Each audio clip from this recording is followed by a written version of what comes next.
Welcome to The Weekly, a podcast brought to you by Calvary Bible Church. I'm your host, Jay Ewing. It's so good for us to step back into 1 Corinthians and talk with Thomas Milburn about Christian maturity, the mark of a genuine disciple of Jesus. Before we get there, go to calvarybible.com, click your campus, find out what's happening in your neck of the woods.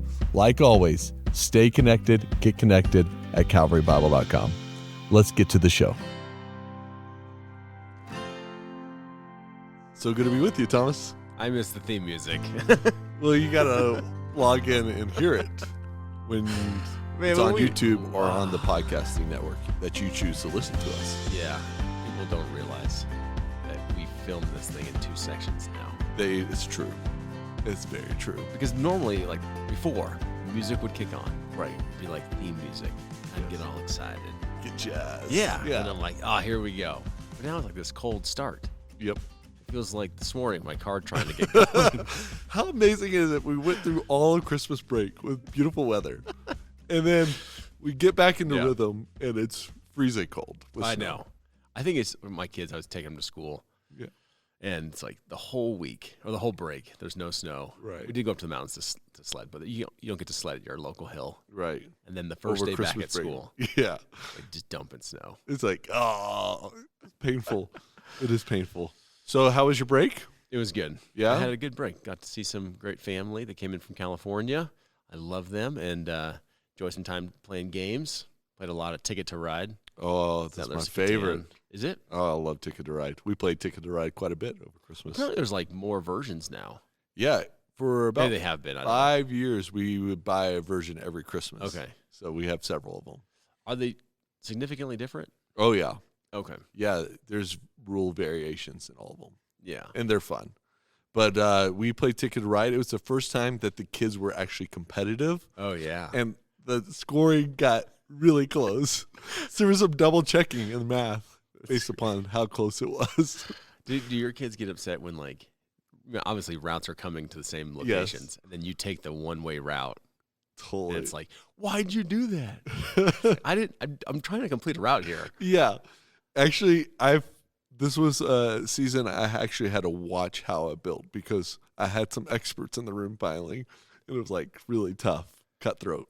Is it a faux pas to build on routes that don't actually impact your route, but sabotage other people's? No, that's a strategy. That's a strategy. That's a strategy. Okay. It's That's cutthroat, cool, just like how Western expansion was, probably. I actually have always asked my family to buy me a train conductor hat just so when I play the game, I wear it. Kristen's like, you're not wearing that thing. Oh, man. No. I do have a pocket watch I pull out occasionally to check the time. That's great. So I have an app that I count everything up on. Yeah. Is that how you do it? Totally. Yeah. Only professionals use that app.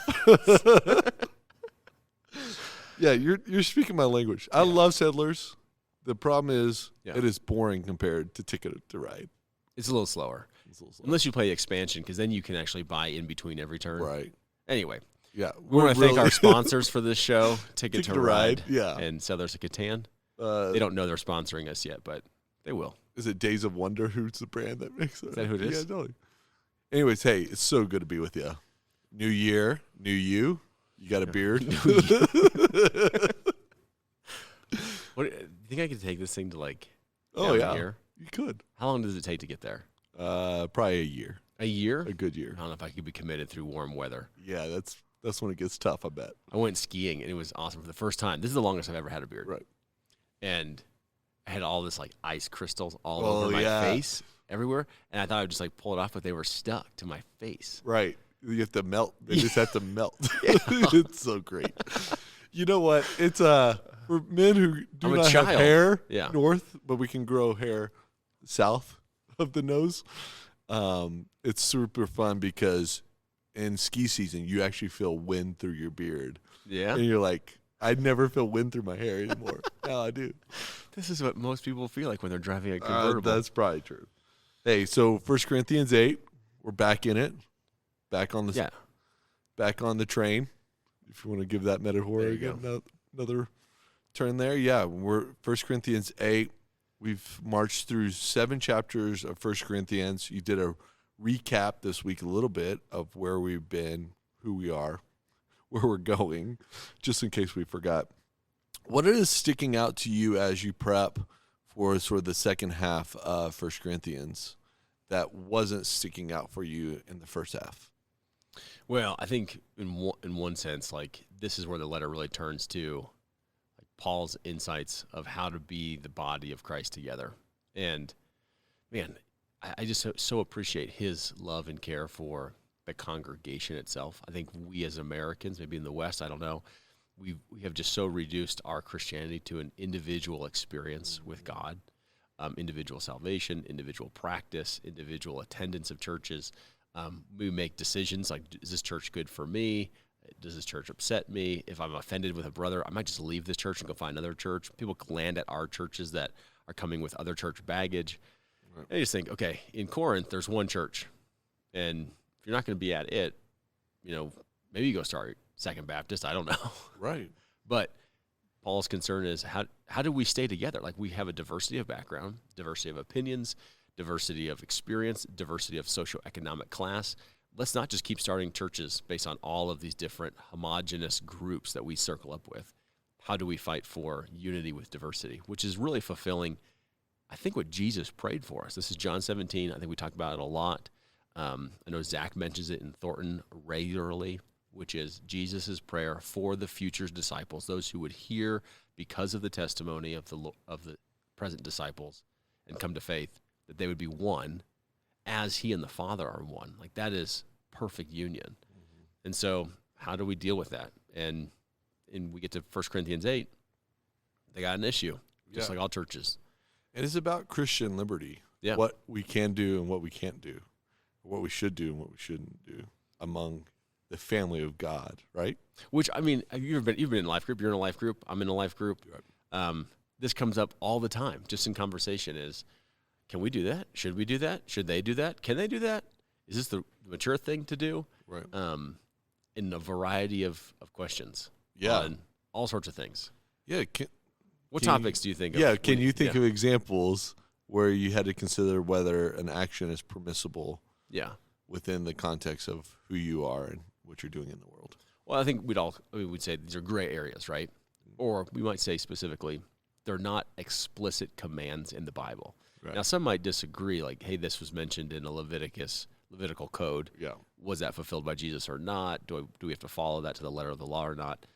But generally speaking, these are not like, thou shalt not murder, thou shalt not commit adultery, thou shalt not bear false testimony. Yeah. This is, hey, should I drink? Yeah. Should I smoke? Should I get a tattoo? Should I participate in Halloween? Do we watch rated R movies in our house?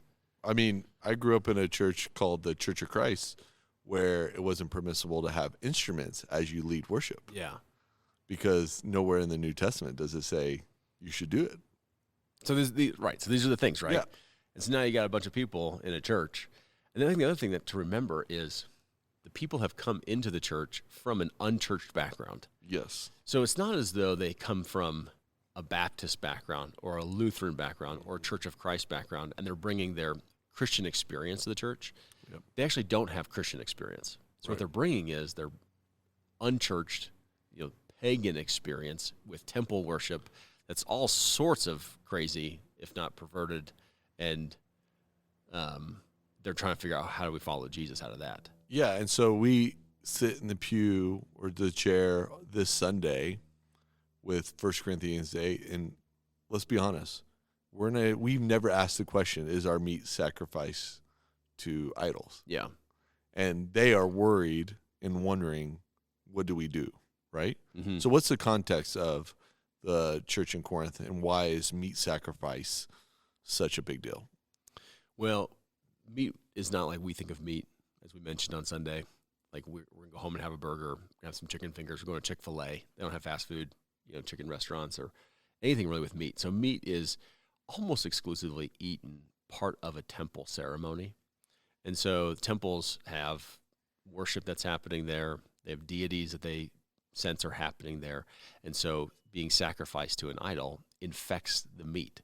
So the meat now that I'm going to ingest is connected with this temple worship, if not this deity. And so ingesting the meat is ingesting that deity into my body, or, whatever the temple worship is.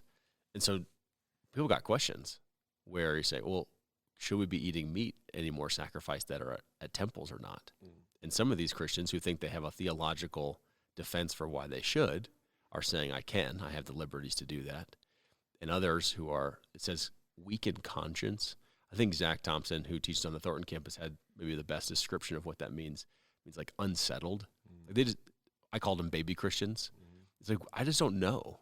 And they're going to look to the people who think they know, or at least they say they know, and they're going to model their beliefs after theirs.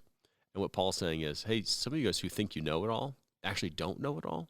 And by not knowing all, you haven't considered the impact on these unsettled Christians in their faith.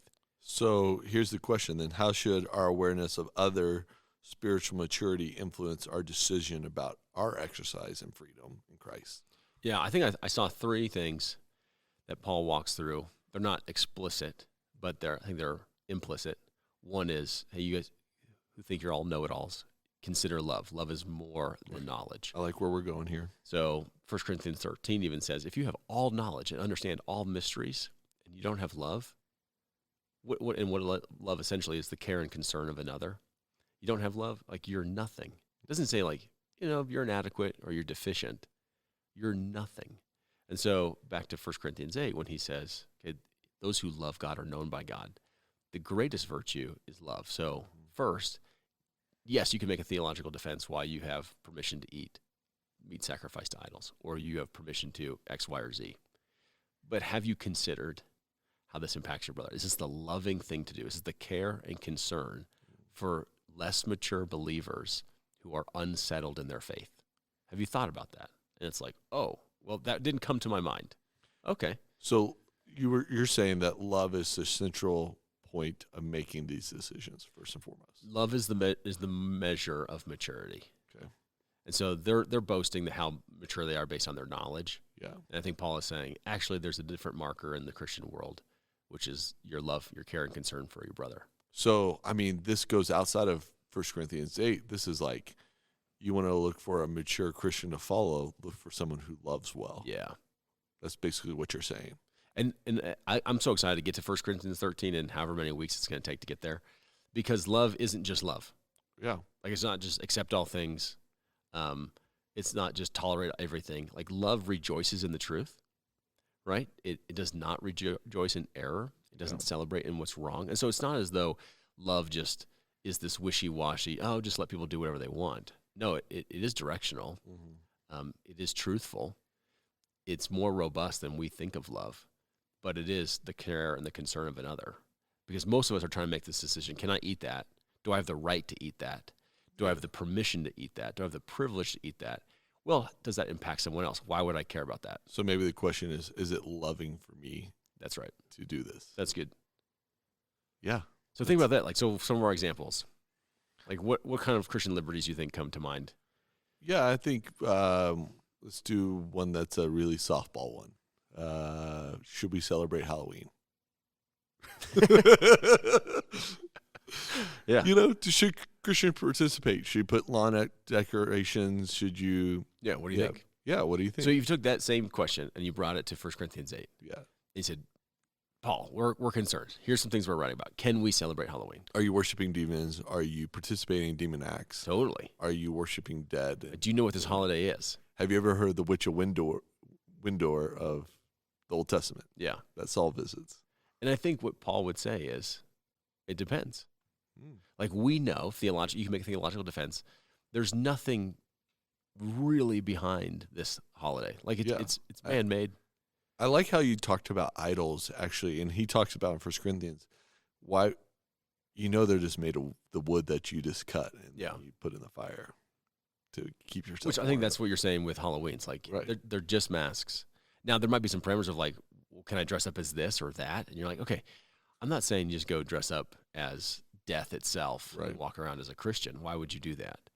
But can I dress up as a superhero, or can I dress up as, Davy Crockett? Like, it's like so many variations. And that's why I think Paul would say, well, it depends. Like, I'm not going to let you make black and white the world, that the Bible hasn't made explicit. And so therefore, what I'm going to tell you is, well, is it loving?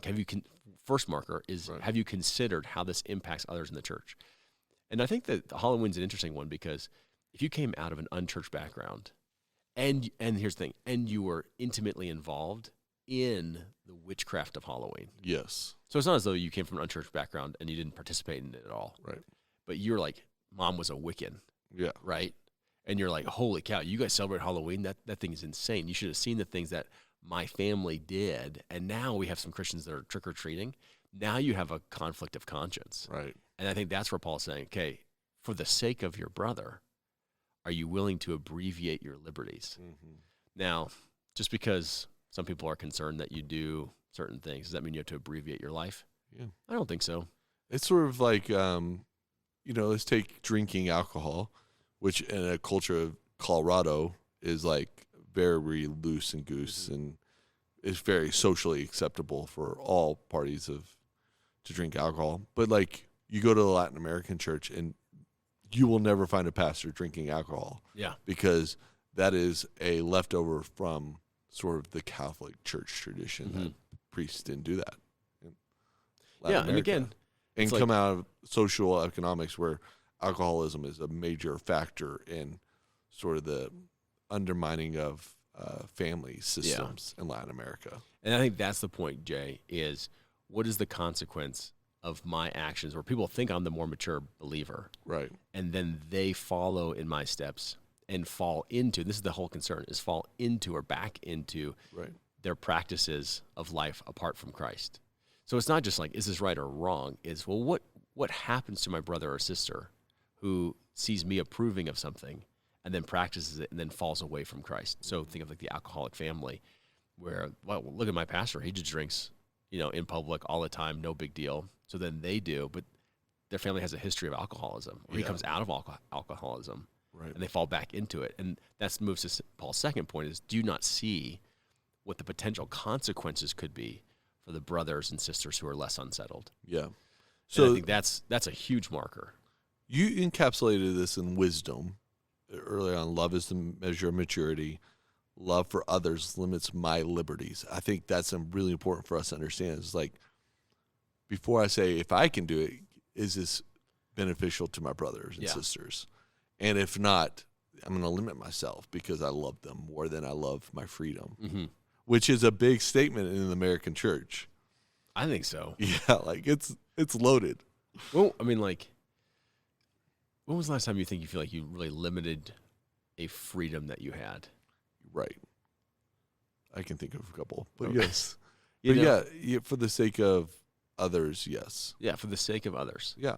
I mean, this got into, again, this was the main problem with vaccines and masks and the whole shooting match. I mean, we're getting deep into the weeds here, my But friend. like, you can't just get up and just say these things in front of a group of a few thousand people, because everyone's like, hold on a second, what are you saying? Right. I'm like, I'm not giving you an answer, just like Paul didn't. Paul is saying, have you considered these things? Have you considered what would be the loving thing to do? Right. I know you can give yourself a theological defense of what you have liberties to do, but have you considered what might be the loving thing to do? And then have you considered how this impacts your brother, not just you? And you might actually set some liberties aside. Well, I think the most theological point is that the greatest example of this is Jesus Christ himself, who had ultimate freedom, ultimate liberties, Yeah. who set aside some of those for the sake of others more than once. Yeah, which I think that's just, I think the third observation in the Right. text is when you cause your brother to stumble because you refuse to amend your liberties, you're actually causing the bride of Christ himself, an offense. And so this actually isn't even about you or your brother. It's how are you honoring God in your Right. life? And that's where he's going to land in chapter 10, is do it all to the glory of God. Yeah. So again, it's like, is it the loving thing? My love for my brother limits these liberties. Oh yeah, Jesus is my example, like you're saying. Oh, he did that for me. Okay. Well, I want to make much of Christ. I'm totally willing to surrender liberties like he surrendered for me, Yeah. for the sake of others. Yeah, he surrendered so much of his liberties for my sake that it's almost shameful for me to claim my rights Yeah. when I view him. I was thinking a lot about, and I don't know the connection here, and this might be just a tangent, but man, I was thinking about Paul's really talking about what a resurrected life looks like. We didn't use that language on Sunday, but in 1 Corinthians, he makes much of the resurrection in the first 4 chapters, sort of the impetus for what he's going to talk about for the rest of the book, clearly, until chapter 15. So how does my view of my resurrected life shape these things? Does that make sense for my liberties? Do you have an answer in your? Is this like a rhetorical question? No, not at all. I was just thinking, like, man, the resurrected life is about me denying the freedoms I have in order to help others live into a resurrected life. Yeah. You might even say it this way. If you're not able to deny the freedoms that you have, are you actually free? So, like, if you're unwilling to adjust some freedoms, is that really a freedom that you have, or is it an idol that you're enslaved to? Yeah. So I think it was Tim Keller who made this comment about alcohol. He said, you actually don't know who the alcoholic is at a dinner party based on who's drinking. Mm-hmm. It's the person who is, how did he say it? It's the person who's upset that there isn't alcohol at a dinner party that you have to be concerned with. So like, wow, that person's drinking this or that. They must be an alcoholic. No, but it's the person walking around going, man, there's no alcohol at this party. There's a bunch of prudes here. Yeah. Like, well, what's going on? And it's like an insight of what might actually be an idol in their life. Mm-hmm. And so the resurrection life is, hey, you are totally free. Mm-hmm. Like Jesus has freed you to eternal life, freed you above the law that's been fulfilled. His righteousness is your righteousness. Like, holy smokes. Right. Now the question is, are you willing to let go of those liberties? Yeah. And if you are, then you know they don't own you. Yep. If you're not, maybe they occupy a place in your life that's bigger than you realize. Yeah, I think we have the example of Jesus, and then I can think of Paul himself saying, I'm a slave, I'm a bondservant. He has all freedom, but he chooses to become a slave for the sake of Christ. Yeah. And for Christ's sake as well.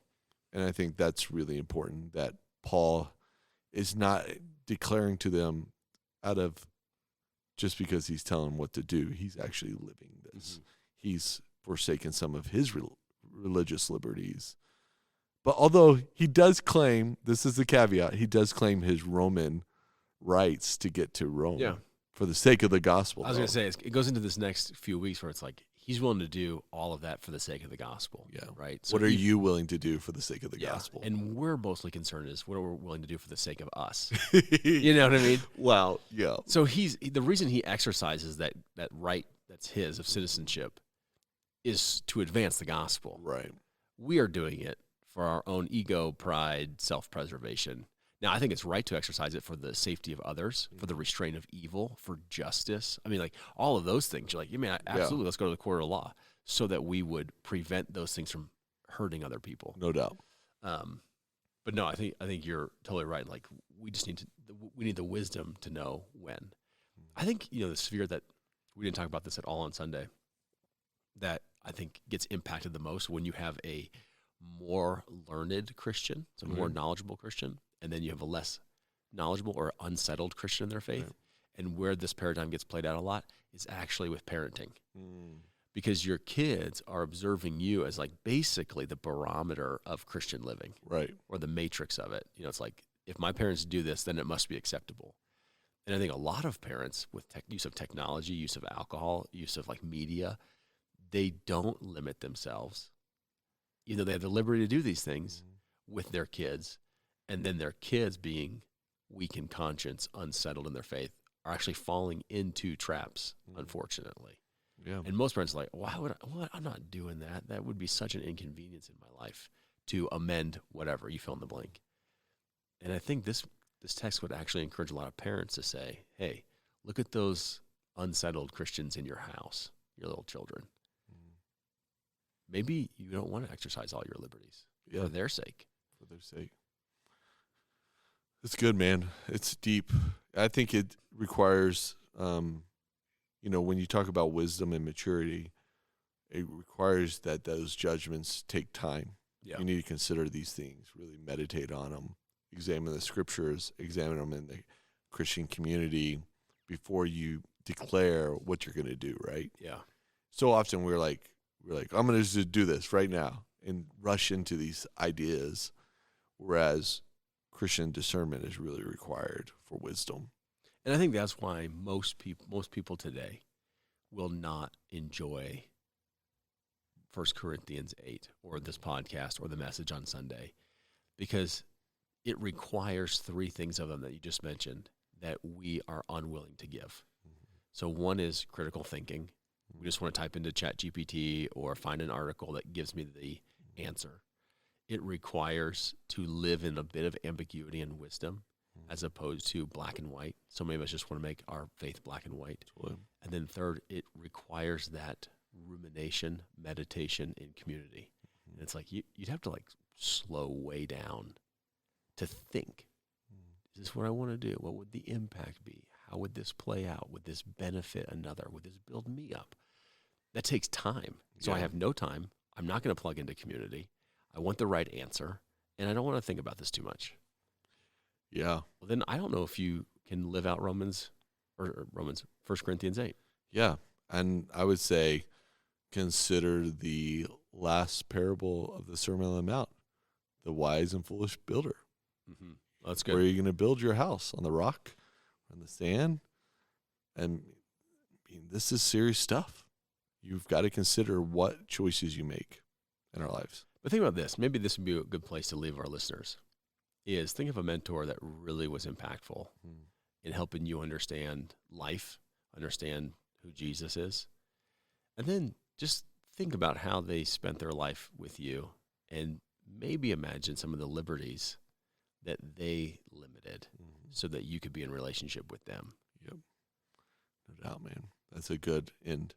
I want to end us today with tuning in to the weekly. We're so grateful you're back, 2025. Like always, you can ask questions on YouTube. You can go to the podcasting, give us a 5-star review. Nothing but a 5-star, right? As Thomas said. That's right. Only 5-star reviews. And we're just so thankful you're logging in and connecting here in this community. Let me leave you with 1 Corinthians 8, Paul's reminder for those who were wrestling with these. He says in verse 6, "Yet for us there is one God, the Father, from whom are all things, and from whom we exist, and one Lord, Jesus Christ, through whom are all things, and through whom we exist." Don't forget that, brothers and sisters, today as you log in and listen to the podcast, is that you were created by God the Father. You exist by the Lord Jesus Christ, through whom all things, that he has created you. And he loves you. We love you. Thanks for listening. We're always praying for you. And we will see you next week as we talk about 1 Corinthians 9. Thanks, Thomas.